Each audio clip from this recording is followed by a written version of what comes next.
concerns with no-till. It's not just easy. We don't just jump into it. It's going to cost the money to do that. Just because we decide to park the tillage machines and we're going to go to no-till to save some money this year, if we want to have success with it, it's going to cost us some money. So we've got to look at that ROI.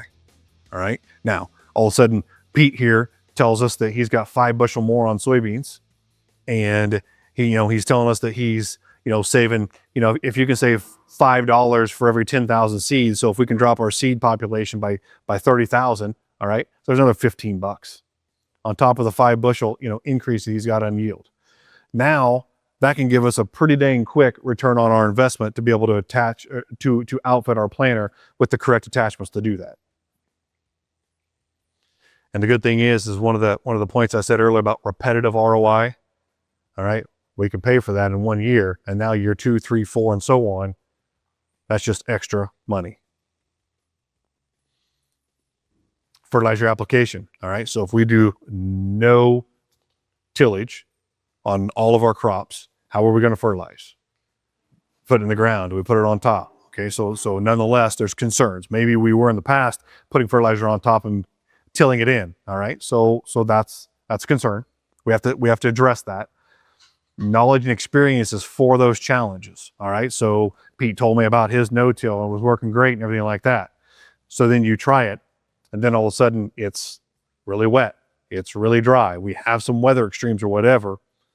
All right, you have the experience to handle that. Okay, we know what to do. We know what to do. I mean, I'm going to deepen my planter up. I'm going to change my closing wheels a little bit. All right, for some of these weather things.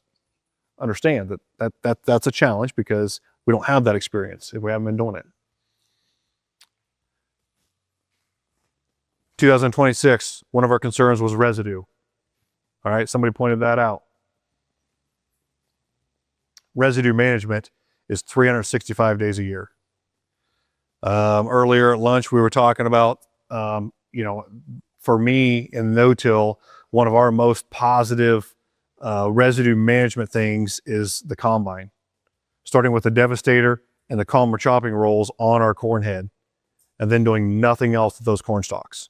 Nothing else, and we'll no-till back into those in the springtime.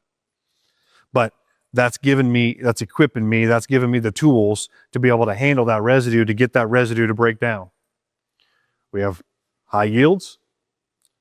I don't have residue problems because we're thinking about it all the time, not just handling it with the planter.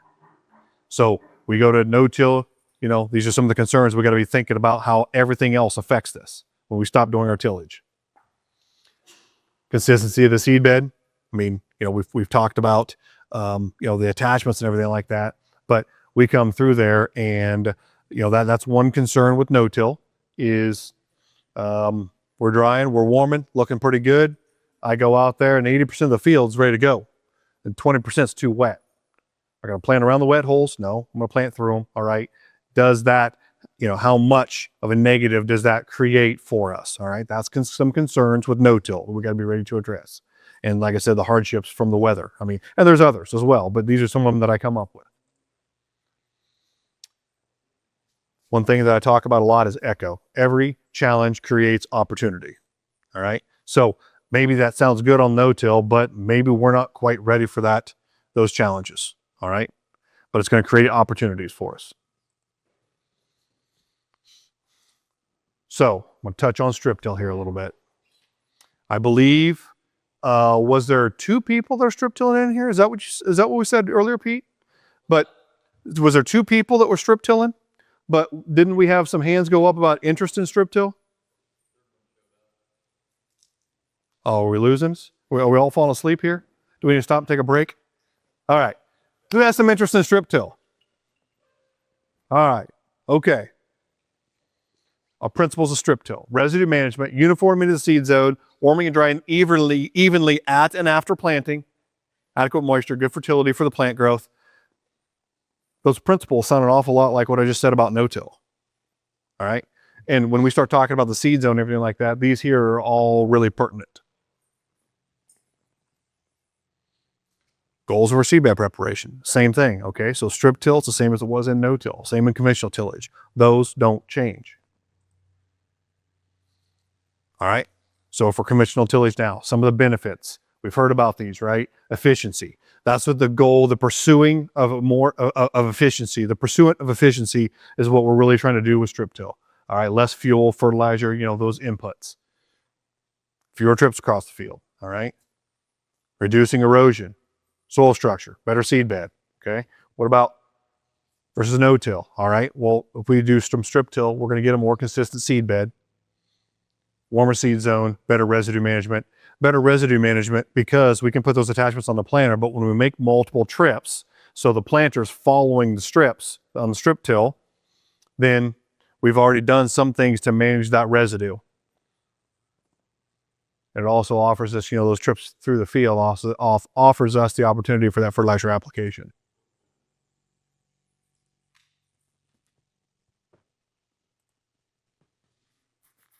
A few pics of strip till. So I didn't say this earlier, but I've been with Getter for 25 years. I was around strip till before that. So I've had quite a bit of experience in strip till. 2001, when I started with Getter and I started traveling around doing a lot of demos, field demos, things like that, I'd go to Colorado and we'd be talking about strip till. We'd talk to some people that have been strip tilling out there. And I'd say, what do you love about strip till? And they'd say, I love how it's managing residue or managing moisture for me. They don't get much rain out there, so they're trying to conserve moisture. My strip till conserves my moisture. Cool. I go to Minnesota, Michigan, Ontario. What do you love about strip till? Talking to the guys that have been doing it. I love how it manages my moisture. We have way too much water, and my strip till gets rid of that water. Oh, wait a minute, that's two completely different responses. You love it because it keeps your moisture, and you love it because it gets rid of your moisture. I started getting more and more and more into the strip till, and I started realizing, man, this is the greatest system. This is awesome. Everybody should be strip tilling. So then we'd go around and I was trying to sell strip till equipment. We're talking about the value of strip till and everything like that. Over a period of time, you start to see the hardships of it. But I always kept going back to this. Look at that residue management, right? Look at that evenness of stand right there, okay? Corn stalks, soybean stubble, doesn't matter. That's what I love about strip till. In my opinion, strip till can give us the best seed bed and the best seed growing environment, the best conditions. So that, with that train of thought, for the last 25 years, I've been thinking about strip till, utilizing strip till, trying to decide how we can get strip till, you know, for everyone in this room. So here's some strip till tools. These are traditionally what we think of strip till tools, right? They're big, they're massive, they're heavy, they're expensive, right? That's what most people think of, all right? I'm gonna start strip tilling. Okay, so it's a pursuant of efficiency. Okay, so I need to fertilize, I need to put on P and K, I need to put on nitrogen. Back to how do we move the needle, all right? Well, if I can gain 30%, if I can gain efficiency by putting the dry fertilizer in the ground, I can cut my rates by 30%, okay? We start looking at those dollar figures. Okay, great. We start adding that up, right? Okay, if I can get better with my nitrogen placement here, I can start lessening some of that, all right? $5 and $5 and $10 and things like this, right? Is that really moving the needle? This is what most people think that we've got to do, that if we're going to become more efficient, now I'm going to do all of those things at once. Right? We're out here, we're making some strips, right? Beautiful seed bed, right? I mean, digging down in the strip and right here, no residue in there, even soil density, right? These are the things that I've seen for 25 years.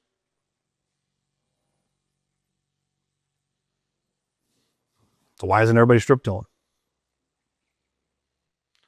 All right, so for some people that are not strip tilling in here, let's list off. Tell me some reasons why today we're not strip tilling, or we haven't strip tilled in the past.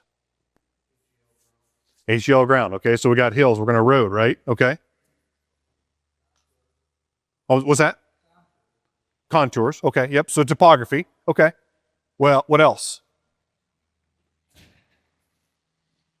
Nope, I'll have this. Nope. You're good. Yep. But I'm gonna need some participation here. What's some other reasons why we're not strip tilling? Cost. There you go. Cost. Okay, great. Anything else? Labor for supporting their products. Labor. Yep. Exactly. Yep. Anything else? Horsepower. Great. Maintenance. Okay. Patience. I kind of put the patience things also in with our labor, and I combine that to say talent. You can't just go put everybody in the strip till bar, because they're going to go out and they're going to line out how you're going to plant that field next year. All right. So talent. All right. So here's some of my list of what people talk about. All right. That topography, erosion thing. Okay. Contours, topography, terrain, talent. All right. Change. It's just different. So sometimes we don't want to do that. All right. Management, kind of the same thing back over here. The manager. Expensive. Right. We talked about that. Okay. Time, we also hear a lot. Horsepower requirements. It's almost like I could read your minds, because it's the same concerns, right? I understand that. That's why everybody's not strip tilling. But when we think about that, okay, so one pass strip till, man, I can manage my residue, create my seedbed, alleviate compaction, apply my nitrogen, apply my P&K, apply my micros. I can do all that at one time. Man, that's awesome. Why wouldn't I do that? Because of the other reasons that we just talked about. I understand that. Time also, a lot of times we hear, time is a problem. Can't get my acres covered. We got 6 months, right? Come on, guys, what are you doing? Right? We got 6 months to get all of our strip till covered. All right, so here's the meat and potatoes on this in the strip till. So the reasons that I can't. All right, yes, I got 6 months, Andy, but I got to wait to put my anhydrous on. Okay. Kind of what you were talking about, the logistics. All right. So I'm going to put my own P&K on. I haven't been doing that. Usually the retailer spreads it out over the top, but I'm going to become more efficient. So I'm going to start doing it. Except now I've got to also not only buy the expensive equipment, but I've got to tender it. I got to find somebody to tender it. All right. Well, great. My fertilizer dealer said that I could use one of their tenders. The only problem is now there's 4 of us that are going to use that tender. So now I got to wait until you're done with it before I can use it. All right. That time. Okay. If we're going to do tillage, we got to do it when it's cold enough. If we're using anhydrous, we get, obviously not when it's frozen. What if it's too wet or too dry? Okay. Now I'm going to make really crappy strips. Okay. I don't have the horsepower to pull it. We said that was one of the issues. I can't afford a $500,000 machine. That's tractor and equipment, and strip till bars. I have hills, won't stay on the strips. Okay. So here's what I'm going to tell you. Reasons I can't. If anybody in here, these are the reasons. What I'm going to tell you is, if these are the reasons you don't strip till, then don't. Don't not strip till. Don't do those things. Okay? So it's not cold enough to put anhydrous on. Then don't put anhydrous on. All right? If it's too wet, is it going to be too wet every day for 6 months from harvest to planting? Probably not. Right? If we don't have the horsepower to pull the same size as our planter, maybe the tool that we don't have enough horsepower to pull isn't the tool we should be using. Every issue that we have talked about with strip till, there's a solution for it. Back to what I said, I would travel all over the Midwest, outside the Midwest, and I fell in love with strip till. And it was a perfect system. It is the perfect system. And every single person in here can have success with strip till. The difference is, clear back to the beginning, what I said, we have to stop putting our blinders on, right? We've got to open up our minds. If we have a problem, let's find a solution. And we can do that with strip till. Make no assumptions, question everything, change and adapt, all right? So if you want to make small changes, change the way that you do things. If you want to make some major changes, you have to change the way that you see things. All right, here's our big difference in strip till, okay? If you look up the definition of strip till, you're not going to find the definition. Webster's doesn't define strip till, okay? You Google it and you're gonna come up with words. You're gonna come up with supposed definitions. It's on Wikipedia, and this is what somebody's definition is, all right? A conservation system uses minimum tillage. It combines the soil drying and warming benefits of conventional tillage with the soil protecting advantages of no-till by disturbing only a portion of the soil that contains a seed row. The type of tillage is performed with special equipment and can require the farmer to make multiple trips, depending on the strip-till implement used and field conditions. Each row that has been strip-tilled is usually about 8 to 10 inches wide. Pete? Yes. You see anything wrong with this definition? He wasn't paying attention. Says nothing about depth. Says nothing about depth, okay. But it says something about width, right? Okay, so says nothing about depth, and in your opinion, we have to define what depth we need to be at? No, I think it's positive. It says nothing about depth. You're on the right track. Then you go up and down the house. This is not a definition, this is a description, okay? It's a description, and it's too descriptive. This right here is exactly the problem that we have with strip till. The I can't is because we are trying to put too many things in what we think strip till is. We think strip till was that equipment that I showed. I asked 10 farmers, do you know what strip till is? Everybody today says yes. I asked all 10 to define it. 8 out of the 10 will point to a piece of equipment, okay? This is not strip till. It is a tool that we can use in strip till. That is not strip till, okay? And I know this is ironic coming from an iron manufacturer, but once we start to understand that this is not what strip till is. This is not what strip till is. You said there's no depth in there, and that's a good thing, right? We don't need to talk about the width. We don't need to talk about how many passes. We don't need to talk about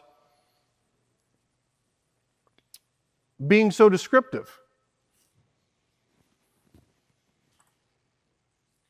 Here's my definition of strip till.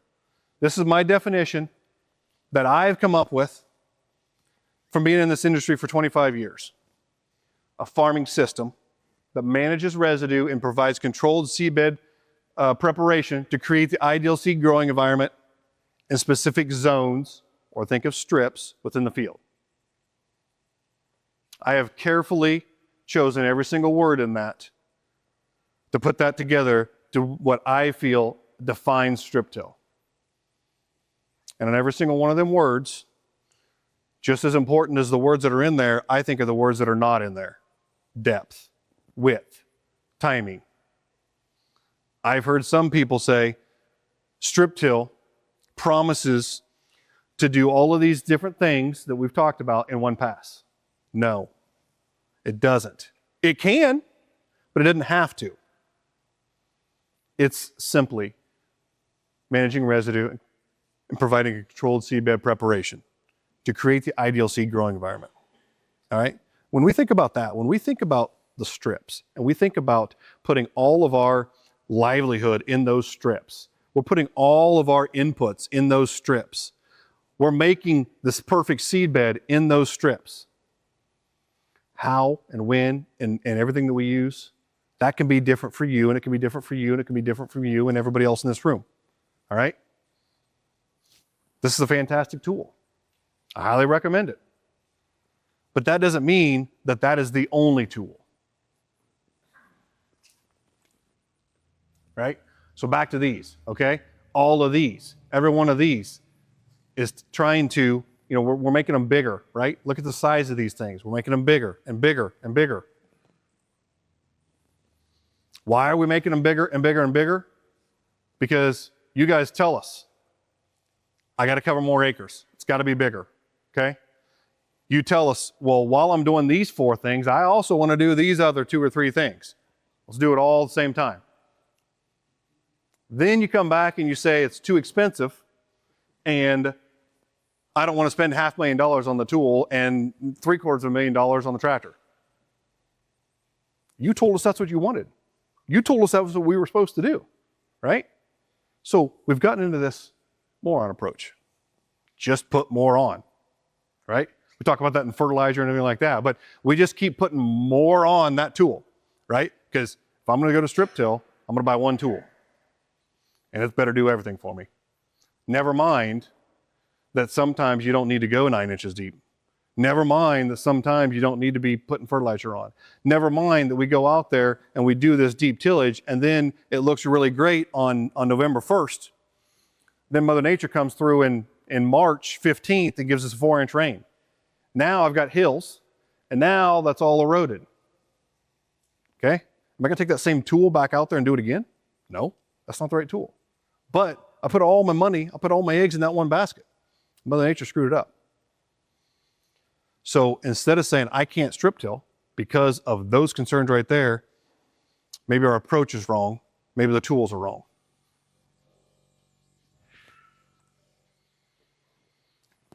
Strip till is a system. It's a system. Managing residue, giving us perfect seedbed preparation in the strips, only where the seed's going to be.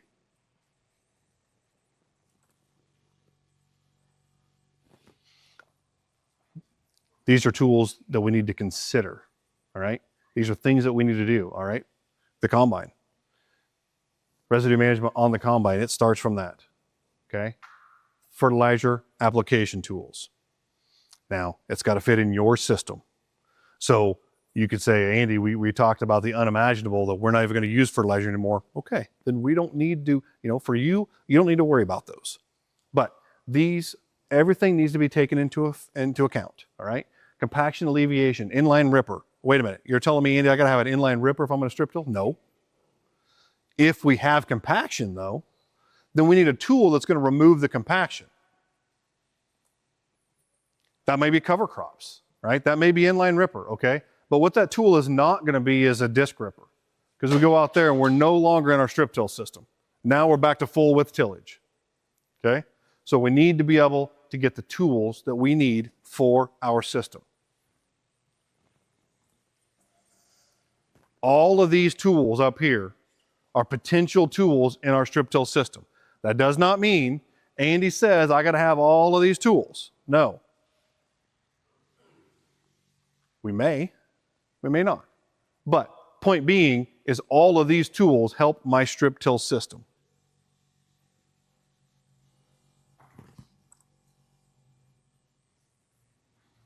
This tool right here, Getter Strip Freshener units.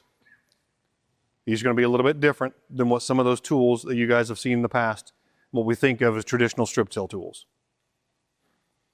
The unit you see right back here, we're going to go real shallow with that unit right there. Why are we going to go real shallow? Because that's our seed bed. That's where we're going to be putting the seed. Looks an awful lot like this, doesn't it? Looks an awful lot like the no-till principles that we were talking about. That's what matters. I'm not telling you that if you have compaction, we look away from it. But the more that we do that over and over and over, year after year after year, we get healthier soils. We get healthier soils, we resist more compaction. We have better water infiltration. We don't have to worry about the ponding. We don't have to worry about going out there tillage to dry stuff out. That's the part that matters. Benefits of running that head of the planter. That right there, untouched field, going out there, run a strip freshener machine, that's the strip that we make. Consistent seed bed, residue management, easy nitrogen placement. We don't have to, but that just totally makes sense. We talked about how many people have fertilizer on the planter. How many people love that they have fertilizer on the planter, right? It's a pain. So we put nitrogen on the strip freshener bar, we run that right ahead of the planter. That's easy. That is easy. We could take this machine today and we could put a tank on there. Nick said we can put a 1,600 gallon tank on there, right? Right? Okay. The last picture that we said right there.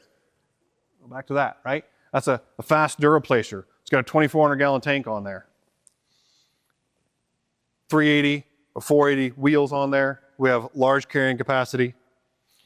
Pull this thing through the field. We have a lot of volume. It's easy to put nitrogen on with that. I'm not saying that you have to, but it's easy.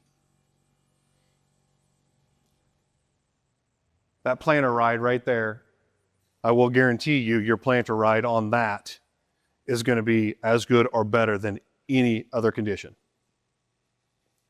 Seen that every single time, which is then also going to help your planter performance. That's the Yetter 2984 Strip Freshener CC. A few statistics on this. Like I said, it's easy. 0.2 gallon of fuel per acre. All right. I don't have the horsepower to strip till, right? This is our 24-row bar on a 325 horse tractor. 24-row bar. Pulling at 10 mile an hour. 24-row machine, we're on 20-inch rows. So we're able to do about 38 to 40 acres per hour with that machine. We get up to the 60-foot bars like this right here, we're going to be doing 55 to 60 acres per hour. That tractor right there is going to be able to pull this machine at 10 mile an hour. Not high horsepower, right? It's easy to operate. Couple more pictures, some 24-row machines. That's on a 360 RT right there. That guy's pulling that one. That one over there, I think it's a 400 horse Magnum that he's got it on. Pulling things 9, 10 mile an hour, making that seedbed. I mean, you can see here, he's done no other tillage. He's coming in there, he's running that right out of the planter. Fast, efficient. That one is on a quad. Not that he needed it, but he already had the quad because he used to have a different strip till bar. He had one that was deeper with knives. See that quite a bit. So he's using it on there. The tractor's just idling going through the field. There's the seedbed. And I can show you picture after picture after picture. It doesn't matter if it's corn stalks or if it's in soybean stubble. That's what we're achieving every time. We're managing the residue. We're controlling that seed zone. We're going to come right in here. We're running this about 1 3/4 inches deep and planting 2. We're running this at 2 inches and planting our seed at 2 1/4 inches. Come in there. Now, when I'm talking about planter adjustments and checking it and everything like this, when this is my tilled ground right here, I'm keeping this firm enough that if I step on that, I'm not sinking in very much. I mean, I'm going to sink in the ground just that far because I've infiltrated air into that, but I haven't infiltrated a lot of air into it. I don't have big voids or anything like that. We start going deeper. You start making what we think of what I showed earlier, of those big, tall mounds and everything like that. That's all because of air. Now we're going to sink down the ground. This is what gives me the ability to run this and come right behind it and plant. Plant a row unit right is fantastic. And I'm going to get very, very consistent seed placement in that. Me personally, this is what I've been using for about 10 years. And in that 10 years, I've not put one seed in dry dirt. The consistency and the predictability of this is phenomenal. Every single time. More strips. If you follow me on Twitter or social media or anything like that, I mean, these are the pictures you're going to see all the time. You're going to see that digging in there all the time like that because that's what we're always seeing.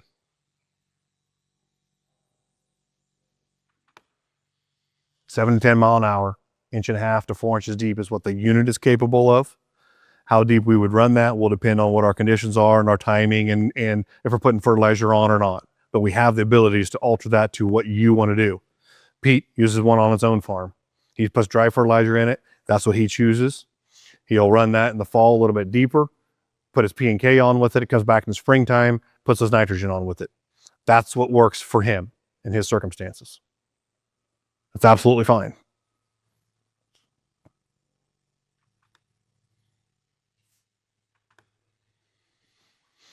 Cover crops, doesn't matter. We're going to do the same thing.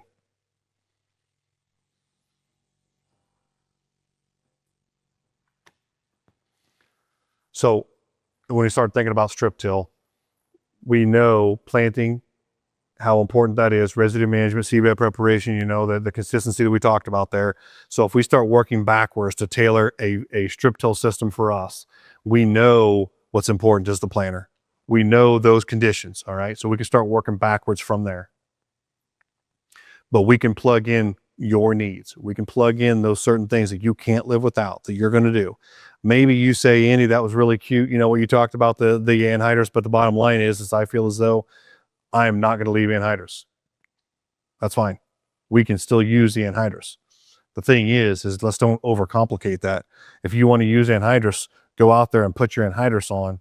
And that's the whole point is you're putting your anhydrous on. Now, let's make sure that we're doing it in the strips where you're going to plant, right? We've got the technology, the ag leader and everything. We've got the ability to put that right where we're going to plant. It doesn't have to be perfect because that's 6 months from when you're going to plant, all right?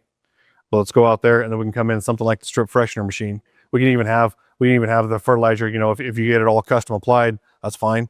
The only thing is we need to make sure that they're going to be able to follow your lines or, you know, give them your lines to put the anhydrous where you're going to plant the next year.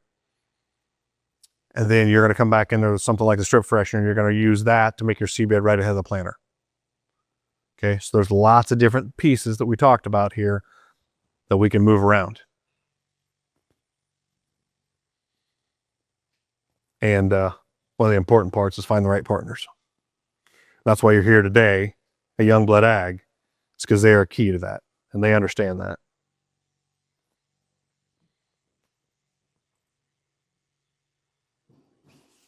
I know it always seems impossible until it's done, right? We talked about the unimaginable, right? Maybe we can't live without fertilizer. Maybe we can't, you know, those things. Somebody's going to do it, and then it's going to be possible.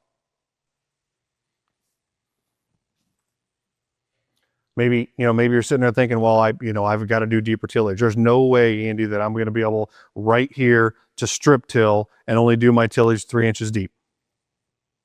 Pete is. There are others around here that are. Maybe it's not impossible. I'm going to put a check by that. If you guys have any more questions, what the difference is or anything like that, right?